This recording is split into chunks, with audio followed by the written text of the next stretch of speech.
জানিয়ে দেব এই মুহূর্তে হাতে পাওয়া সর্বশেষ গুরুত্বপূর্ণ আপডেট বাংলা সংবাদ। শুরুতেই জানাবো, সাবেক প্রধানমন্ত্রী শেখ হাসিনাকে ভারত চাইলেই ফেরত দিতে পারে বলে মন্তব্য করেছেন অন্তর্বর্তী সরকারের পররাষ্ট্র বিষয়ক উপদেষ্টা মোহাম্মদ তৌহিদ হোসেন।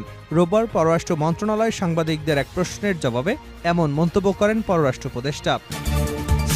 এবারে জানাবো, নিউ ইয়র্কে যাচ্ছেন ডক্টর ইউনূস। অন্তর্বর্তীকালীন সরকারের প্রধান উপদেষ্টা ডক্টর মোহাম্মদ ইউনূস জাতিসংঘের সাধারণ অধিবেশনে যোগ দিতে সংক্ষিপ্ত সফরে নিউ ইয়র্কে যাবেন। রোববার দুপুরে পররাষ্ট্র মন্ত্রণালয়ের সাংবাদিকদের ব্রিফিংকালে পররাষ্ট্র উপদেষ্টা মোহাম্মদ তৌহিদ হোসেন এ তথ্য নিশ্চিত করেছেন। জানাবো, ছাত্রলীগের 4 নেতাকে কুপিয়ে বিএনপির মিছিল। রাঙামাটির কাপ্তাই উপজেলার চন্দ্রঘোনা ইউনিয়নের ছাত্রলীগের 4 নেতাকে বেধড়ক পিটিয়ে এবং কুপিয়ে রক্তাক্ত জখম করেছে বিএনপি এবং যুবদলের পরিচয় দেওয়া একদল দুর্বৃত্ত। শনিবার রাতে কেপিএম সিনেমা হল এলাকায় এ ঘটনা ঘটে। এবারে থাকছে, চিরস্থায়ী শান্তি পেতে হলে চিরস্থায়ী শান্তির রাস্তা বের করতে হবে। এটি হলো আল্লাহর দেওয়া কোরআনের রাস্তা। এ রাস্তা ধরেই বাংলাদেশ আগাবে ইনশাআল্লাহ। সেগুলোর জন্য আমাদের সবার প্রস্তুতি নিতে হবে। যেদিন এ রাস্তা চলে আসবে সেদিন বাংলাদেশে শান্তি কায়েম হবে। শান্তি পাবে মুসলমান, হিন্দু, বৌদ্ধ, খ্রিস্টান। শান্তি পাবে আপামার জনসাধারণ। কুষ্টিয়াতে বৈষম্য বিরোধী আন্দোলনে শহীদ পরিবারের সঙ্গে সৌজন্য সাক্ষাৎ শেষে ঢাকায় ফেরার পথে রবিবার রাজবাড়ীর গোয়ালন্দে উপজেলা দৌলদিয়া ঘাট এলাকায় সংক্ষিপ্ত পথসভায় জামায়াতের আমির ডক্টর শফিকুর রহমান এ মন্তব্য করেন। এদিকে পররাষ্ট্র সচিব মাসুদ বিন মোমেনের চুক্তি বাতিল। পররাষ্ট্র সচিব মাসুদ বিন মোমেনের চুক্তিভিত্তিক নিয়োগ বাতিল করেছে অন্তর্বর্তীকালীন সরকার। রোববার সন্ধ্যায় পররাষ্ট্র বিষয়ক উপদেষ্টা মোহাম্মদ তৌহিদ হোসেন গণমাধ্যমকে এ তথ্য নিশ্চিত করেছেন। এবং সর্বশেষ জানাবো আন্তর্জাতিক সংবাদ। ফিলিস্তিনের সক্রিয় যোদ্ধাদের সংখ্যা নিয়ে আতঙ্কে ইহুদিবাদী ইসরায়েল। অধিকৃত জর্ডান নদীর তীরে পশ্চিম তীরে অবৈধভাবে বসতি স্থাপনাকারী ইহুদিদের বিরুদ্ধে ফিলিস্তিনি যোদ্ধাদের প্রতিরোধ অভিযান তীব্র হওয়ার সঙ্গে সঙ্গে এলাকায় সক্রিয় হামাস যোদ্ধাদের সংখ্যা নিয়ে উদ্বেগ ও আতঙ্ক প্রকাশ করেছে ইসরায়েলি মিডিয়া। পশ্চিম তীরে রোববার ইসরায়েলি সামরিক হামলার চতুর্থ দিনে ফিলিস্তিনি স্বাধীনতাকামী সংগঠনগুলো যখন তুমুল প্রতিরোধ গড়ে তুলেছে, তখন হামলাকারীদের উপর প্রবল বিক্রমে আঘাত এনেছে। ঠিক তখনই ইসরায়েলি সূত্রগুলো পশ্চিম তীরে সক্রিয় প্রতিরোধ যোদ্ধাদের পরিসংখ্যান নিয়ে উদ্বেগজনক তথ্য তুলে ধরেছে। ইসরায়েল মিডিয়াগুলো স্বীকার করেছে যে হামাস এবং ইসলামী জিহাদ সহ অন্তত 23টি প্রতিরোধ ব্যাটালিয়ন বর্তমানে পশ্চিম তীরে সক্রিয় রয়েছে, যা গাজা উপত্যকার ব্যাটালিয়নের সংখ্যার চেয়ে দ্বিগুণ। এতক্ষণ শিরোনাম শুনছিলেন, এবার বিস্তারিত। প্রিয় দর্শক, আপনি যদি এই চ্যানেলে নতুন হয়ে থাকেন, ভিডিওটি দেখতে দেখতে চ্যানেলটি সাবস্ক্রাইব করে আমাদের সঙ্গে থাকুন। আর এই ভিডিও সম্পর্কে আপনি আপনার মূল্যবান মতামতটি কমেন্ট বক্সে জানিয়ে দিন। আর হ্যাঁ প্রিয় দর্শক, জানিয়ে দিন ভিডিওটি কোথা থেকে দেখছেন। ভারত চাইলে শেখ হাসিনাকে ফেরত দিতে পারে পররাষ্ট্র উপদেষ্টা। সাবেক প্রধানমন্ত্রী শেখ হাসিনাকে ভারত চাইলে ফেরত দিতে পারে বলে মন্তব্য করেছেন অন্তর্বর্তী সরকারের পররাষ্ট্র বিষয়ক উপদেষ্টা মোহাম্মদ তৌহিদ হোসেন। রোববার পররাষ্ট্র মন্ত্রণালয় সাংবাদিকদের এক প্রশ্নের জবাবে এমন মন্তব্য করেন পররাষ্ট্র উপদেষ্টা। তৌহিদ হোসেন বলেন, ভারত ফেরত দেবে কিনা সেটা তাদের বিষয়। চুক্তি আছে আমাদের, চাইলে ফেরত দিতে পারার কথা। এখানে লিগ্যাল প্রসেস থাকে, আমি জানি না সেটা কিভাবে হবে। যদি লিগ্যাল সিস্টেম চাওয়া হয় ফেরত আনতে হবে, তাহলে অবশ্যই আমরা চেষ্টা করব।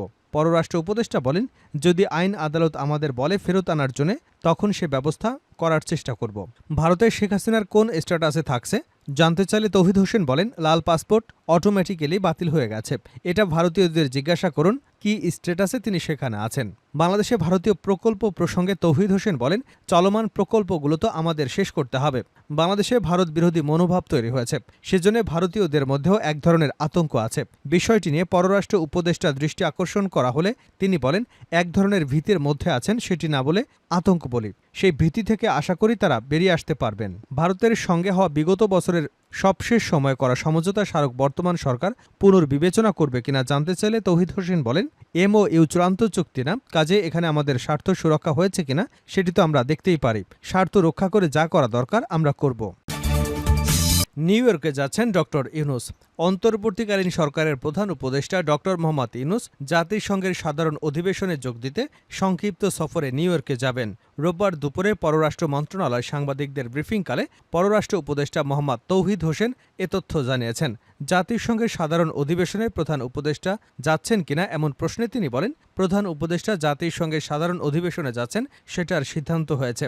এখন আমি ওনার সঙ্গে কথা বলতে যাচ্ছি, তবে তিনি খুব সংক্ষিপ্ত সফর করে চলে আসবেন। ওয়াশিংটনে গেলে হয়তো আরও কিছু কাজ করতে পারতেন, কিন্তু তিনি অল্প সময়ে তাড়াতাড়ি করে নিউ ইয়র্ক থেকে ফিরে আসবেন। প্রধান উপদেষ্টা নিউ ইয়র্ক সফরে কবে যাচ্ছেন জানতে চাইলে তিনি বলেন, আরেকটু সময় যাক, পরে সেটি বোঝা যাবে।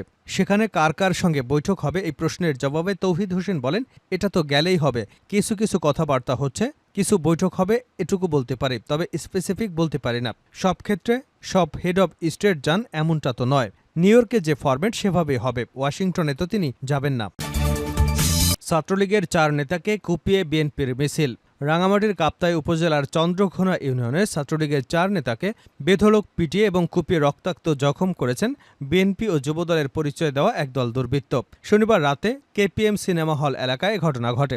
স্থানীয় সূত্র জানায়, শনিবার রাতের দিকে কাপ্তাইয়ের চন্দ্রঘোনার হত্যা মামলায় জামিনে আসা যুবদল কর্মী সোহেলের নেতৃত্বে কয়েকজন যুবক প্রথমে সাবেক ছাত্রলীগ নেতা আজিজকে হাতুড়ি পেটায় রক্তাক্ত করে। খবর পেয়ে রনি, রাফি, তুষার তাকে বাঁচাতে গেলে তাদেরকেও মারধর এবং কুপিয়ে রক্তাক্ত করে সোহেলের নেতৃত্বে আসা কমপক্ষে 15 থেকে 20 জন যুবক। পরে তাদের রক্তাক্ত অবস্থায় উদ্ধার করে চন্দ্রঘোনা মিশন হাসপাতালে চিকিৎসার জন্য নেওয়া হয়। সেখানে তাদের চিকিৎসা দেওয়া হয়। কুপিয়ে ও মারধর করে হামলাকারীরা বিএনপির মিছিল করে বাজার এলে এ সময় আতঙ্কে ব্যবসায়ীরা দ্রুত দোকানপাট বন্ধ করে দেন। আহত 4 জনই চন্দ্রঘোনা ইউনিয়ন কাপ্তাই উপজেলা ছাত্রলীগের বিভিন্ন পর্যায়ের সাবেক ও বর্তমান নেতা। স্থানীয় একাধিক সূত্রে আরও জানা গেছে, এ ঘটনায় নেতৃত্ব দেওয়া যুবদল কর্মী সোহেল হত্যা মামলার আসামি। বর্তমানে সে জামিনে বের হয়ে এলাকায় রয়েছে। এছাড়া তার বিরুদ্ধে কাপ্তাই থানায় একাধিক মামলা রয়েছে। যে হত্যা মামলায় সে গ্রেপ্তার হয়ে জেলে ছিল সেটি এতটাই ভয়াবহ ছিল যে কাপ্তাই জেলাবাসীর মুখে মুখে এই হত্যাকাণ্ডের বীভৎস বিবরণ শোনা গিয়েছিল। আহত আজিমের বড় ভাই মিজান বলেন, আমার ভাই আগে রাজনীতি করত, কিন্তু এখন সক্রিয় নয়। তাকে কোনো কারণ ছাড়াই বিএনপির সোহেলের নেতৃত্বে রাসেল, মুরাদ, জিসান সহ কয়েকজন বাসায় ফেরার পথে পথ আটকে হাতুড়ি পেটা করে। তার সারা শরীরে হাতুড়ি দিয়ে আঘাতের চিহ্ন। আমার ভাইকে উদ্ধার করতে যাওয়া কয়েকজনকেও মারধর করা হয়েছে। হামলাকারীরা সবাই বিএনপি রাজনীতির সঙ্গে জড়িত বলে অভিযোগ করেছেন তিনি। চিরস্থায়ী শান্তির রাস্তা বের করতে হবে জামায়াতের আমির। চিরস্থায়ী শান্তি পেতে হলে চিরস্থায়ী শান্তির রাস্তা বের করতে হবে। এটি হলো আল্লাহর দেওয়া কোরআনের রাস্তা। এই রাস্তা ধরে বাংলাদেশ আগাবে ইনশাআল্লাহ। সেগুলোর জন্য আমাদের সবার প্রস্তুতি নিতে হবে। যেদিন এ রাস্তায় চলে আসবে সেদিন বাংলাদেশে শান্তি কায়েম হবে। শান্তি পাবে মুসলমান, হিন্দু, বৌদ্ধ, খ্রিস্টান। শান্তি পাবে আপামর সাধারণ জনগণ। কুষ্টিয়াতে বৈষম্য বিরোধী আন্দোলনে শহীদ পরিবারের সঙ্গে সৌজন্য সাক্ষাৎ শেষে ঢাকায় ফেরার পথে রবিবার রাজবাড়ীর গোয়ালন্দ উপজেলার দৌলতদিয়া ঘাট এলাকায় পথসভায় এসব কথা বলেন জামায়াতের আমির ডাক্তার শফিকুর রহমান। রাজবাড়ী জেলা জামায়াতের আমির অ্যাডভোকেট মোহাম্মদ নুরুল ইসলাম বলেন, কুষ্টিয়া থেকে ঢাকায় ফেরার পথে গোয়ালন্দের দৌলতদিয়া ঘাটে স্বল্প পরিসরে পথসভায় বক্তব্য দেন জামায়াতের আমির ডাক্তার শফিকুর রহমান। তার আগমন উপলক্ষে রাজবাড়ী জেলা জামায়াত সর্বস্তরের জনশক্তি সঙ্গে নিয়ে এই পথসভাকে সফল এবং সার্থক করার জন্য সর্বাত্মক প্রচেষ্টা চালিয়ে যাচ্ছে। এ সময় ফরিদপুর জেলা জামায়াতের আমির মোহাম্মদ বদরুদ্দিন সহ রাজবাড়ী জেলা ও গোয়ালন্দ উপজেলা জামায়াতের শত শত নেতাকর্মী উপস্থিত ছিলেন।